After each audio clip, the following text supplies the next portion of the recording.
Hello and welcome back to another Dare to Game video. Today we're playing Dragon's Dogma 2 and we're doing another armor video. Today it's another one for our pawn, and today's pawn vocation that we're looking at is the Fighter. So this is the top 5 best pawn fighter armor sets. And we're going to do it just like we did our other pawn one that we've already done so far, but before we dive into that, please, if you can, subscribe to the channel. I'm desperately trying to get to 100,000 subscribers as quickly as possible, and if you can subscribe, that would obviously help a ton. So with all that being said, let's just dive on in and start it off with our first outfit for the Fighter Vocation for your pawn. And so one thing to keep in mind while we are looking at these armor sets is that all of the items that I'm using will be upgraded all the way with Dwarven upgrades, and they will be Dragon Forged. So not only will they have way better stats than the items would if you just found them at their base level, but they will also be half the weight of their fully upgraded status because they are Dragon Forged. So if your stats do not match, that is the explanation for why. But with all that being said, the other way that, I should say, when we came up with making these outfits, it's both stat-wise and appearance-wise, so we wanted them to look quite good, and obviously since they're on a pawn, we wanted them to be open-faced so you can tell if they're,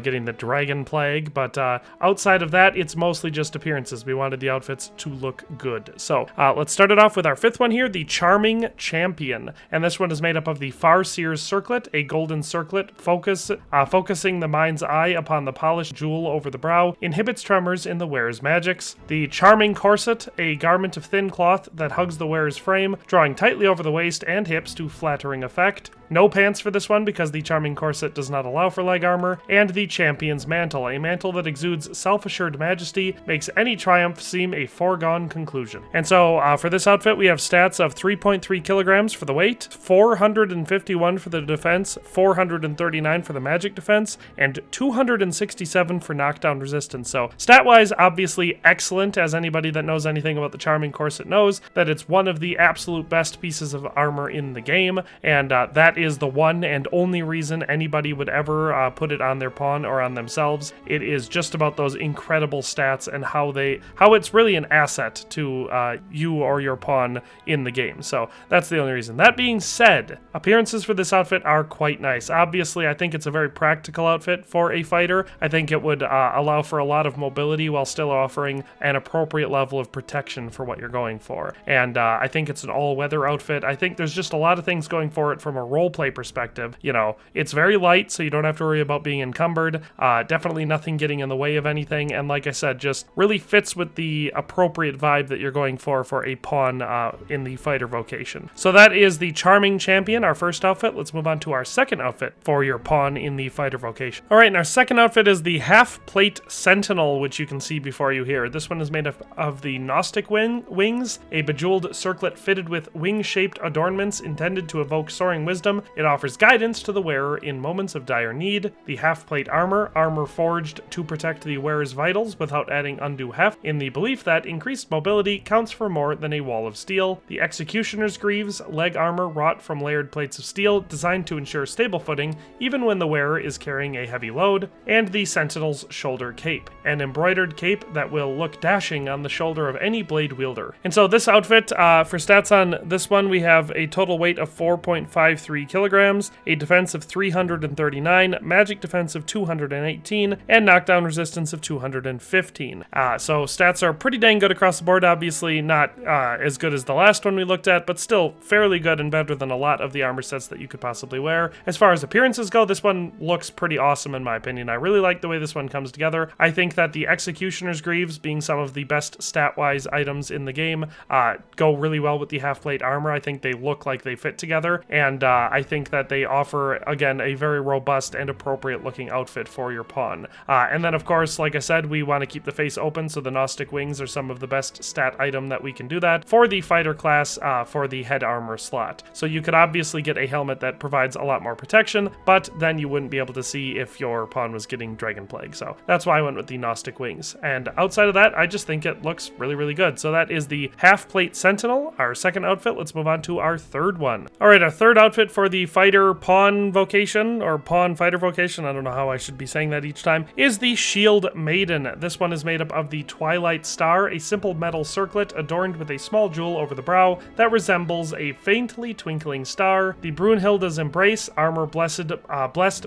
by a heavenly sister of battle, making it far more effective at protecting the wearer than its appearance suggests. The Blessed Waistcloth, a waistcloth imbued with a protective charm that repels fell magics in the vicinity of the wearer. And the Azure Shawl, a shawl made from cloth of a rich, captivating azure, worn pinned over one shoulder. It looks most at home on the back of a rugged soldier. And I believe a rugged soldier is just what we've got here. So, stats for the Shield Maiden are a weight of 3.46 kilograms, defense of 342, magic defense of 253, and knockdown resistance of 203. So again, stat-wise, very good across the board, just an excellent suit of armor. It's slightly better than the last set we looked at in everything other than knockdown resistance, but again, going to be significantly better than just a lot of the different armor in the game. As far as appearance on this one go, I think it all looks very good together. Obviously, we're doing a lot of that dark blue, the azure look to it, so we've been able to coordinate that color scheme relatively well. I think that from a roleplay perspective, this one it looks like something that offers an awful lot of protection. Very little of the body is exposed, so it's very modest, of course, which is always something we want to go for. And it also just looks like something that a warrior would wear to really get the most protection possible out of the weight that they're putting on their body. So very, very good from a look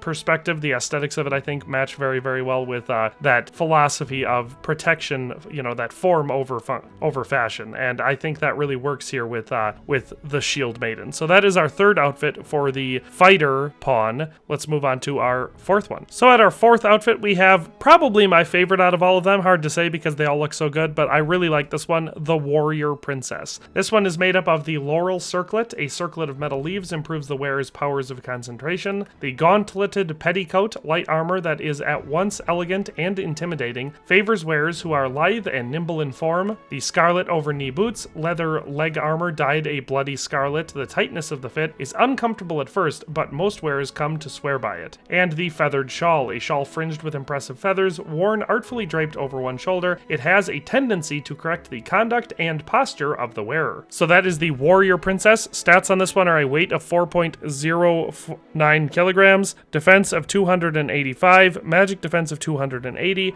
and knockdown resistance of 310. So excellent knockdown resistance on this one. Magic defense is also quite high, being the second highest one we've looked at so far. The stock defense is actually the lowest we've looked at so far, so that's the only downside of this one, but it still averages out to be a very good suit of armor, at least stat-wise. Appearance-wise, like I said, this one's possibly my favorite. I really like the way it looks. Obviously, we've got pretty adequate covering over the entire body. Nothing appears too exposed, so this would be great in combat. Plenty of heavy armor on this one. Hard to say if we could put any more on without getting too bulky. The colors coordinate rather well, so we've got the kind of dark scarlet thigh-high boots that matches the belts and stuff on the petticoat, and then of course our dark blue contrasting quite nicely against the very dark shawl that she's wearing, and matched with the Laurel Circlet, which is of course one of the best headpieces in the game. So excellent suit of armor, stat and appearance-wise. Not a whole lot to complain about here. That is the Warrior Princess. Let's move on to our final outfit. And so for our fifth and final outfit for the fighter vocation for a pawn, we have the Beastren Monarch. This one is made up of the Monarch's Crown, a simple coif adorned with a crown. It offers more protection than its appearance suggests, and has met with the approval of many a seasoned duelist. The Beastren Pride, rugged armor that only partially covers the torso, a masterwork of the Beastren armor, Danul. In spite of its name, it fits human shoulders just as well. And the Vanguarder's Greaves, greaves that protect the front of the leg with a layer of scale-wrought steel. The lack of adornments sees them pair well with a variety of equipment. And then no cape for this one. So this suit of armor, for stats on the Beastren Monarch, we have a weight of 5.65 kilograms, making it the heaviest one on this list, a defense of 567, a magic defense of 266, and a knockdown resistance of 423. So this one has the highest standard defense and knockdown resistance of any suit of armor on this list, and the magic defense is better than two of the other suits that we've looked at so far. So obviously very, very good stat-wise. Appearance-wise, I like this one a lot. I wanted to use the Monarch's Crown because it's one of my favorite headpieces in the game, and it still offers a ton of protection while also still exposing the face, so it works excellent for a pawn. As far as the rest of the stuff goes, I just think stat-wise and appearance-wise it goes together rather well. The Beastren Pride is one of the better pieces of armor in the game for the fighter at least, and the Vanguarder's Greaves are pretty much much the best for the fighter class, and they just match together really well. So appearance-wise, I really like that. I couldn't find a cape that I liked going with it, but just overall appearances on this one, I think it offers tons of protection. This is obviously very heavy armor and very adequate protection for a fighter. So that is our 5th and final outfit for the fighter class for pawns. And that's where we're going to end today's video. So I hope you enjoyed the video and found it useful or at least entertaining. If you have any comments, questions, concerns, suggestions, or if you have outfits that you like for the fighter class for your pawn better, let me know down in the comments section below. But in any case, thanks a ton for watching and have a nice day, and we'll see you next time. Thanks for watching another Dare to Game video. If you liked this video, please leave a like and a comment. If you haven't already, be sure to subscribe to the channel. If you like my content and would like to support this channel, consider becoming a member today for as little as $1.99 a month. It makes a huge difference. But in any case, thanks for watching and have a nice day. I'll see you next time.